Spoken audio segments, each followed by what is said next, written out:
ഇല്ലായ്കയിൽ നിന്നെന്നെ നിന്നുടെ ഛായയിൽ സൃഷ്ടിച്ചു. നിത്യമായി സ്നേഹിച്ചെന്നെ നിന്റെ പുത്രനെ തന്നു രക്ഷിച്ചു നീ. നിൻ മഹാകൃപയ്ക്കായി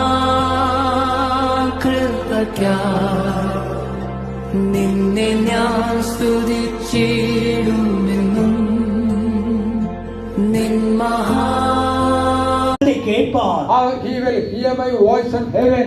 கர்த்தருக்கு ஸ்தோத்திரம். Praise the Lord. அப்படி பழகிக்கொள் and learn like that. நீ வெட்கப்பட்டே போக மாட்டாய். You will never be put to shame. இது ஆம் என்று ஒத்துக்கொள்வீர்கள் எத்தனை பேர்? How many of you say yes? கர்த்தருக்கு மகிமையாய் சொல்லுங்கள், ஆம் இதுதான் சத்தியம். For the glory of the Lord you say yes, this is the truth. நான் கர்த்தரை நோக்கி கூப்பிடும்போது நான் வெட்கப்பட்டு போவதில்லை. When I call unto the Lord, I will never be put to shame. சமோர அல்லேலூயா சொல்லுங்கள். கர்த்தருக்கு மகிமை உண்டாகட்டும். Glory be to God. நான்காவது விஷயத்துக்கு வருவோம். Let us come to the fourth point. அவசரப்பட்டால் ஒன்றுமே நீ சாதிக்க முடியாது. In Christian life, if you make haste, you cannot achieve anything. ஒரு முறை ஒரு காரியத்தை சுவாரஸ்யமான ஒரு காரியத்தை படித்தேன். And once I saw an interesting matter.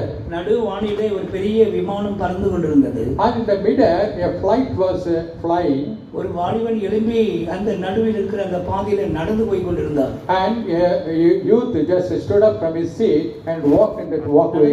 திருப்பி வந்து நடந்தான், திருப்பி வந்து நடந்தார். And again he was walking up and down. ஒரு முதியவர் கேட்டார், என்ன தம்பி இப்படி நடுவுல அந்த பாதையில படிக்கிறோம், நான் வெட்கப்பட்டு போகாதபடி செய்யும் உம்மை நம்பி இருக்கிறேன். In verse 20 we read, let me not be ashamed, for I put my trust in thee.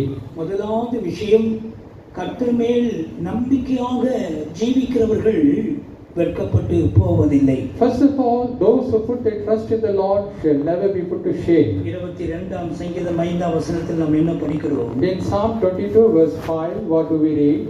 உம்மை நோக்கி கூப்பிட்டு தப்பினார்கள், உம்மை நம்பி வெட்கப்பட்டு போகாதிருந்தார்கள். உம்மை நம்பி வெட்கப்பட்டு போகாதிருந்தார்கள். தவிர்த்து நடத்தல் போன்ற வார்த்தைகள் எல்லாம் இதோடு சம்பந்தப்பட்ட விஷயம்தான். And the matter that is being ashamed and drooping down the head and being put to disgrace, all these things are related to this term. சில சந்தர்ப்பங்களிலே நம்முடைய தனிப்பட்ட வாழ்க்கையிலே நாம் வெட்கப்பட்டு போகிறோம். In certain times in our personal life we are being put to shame.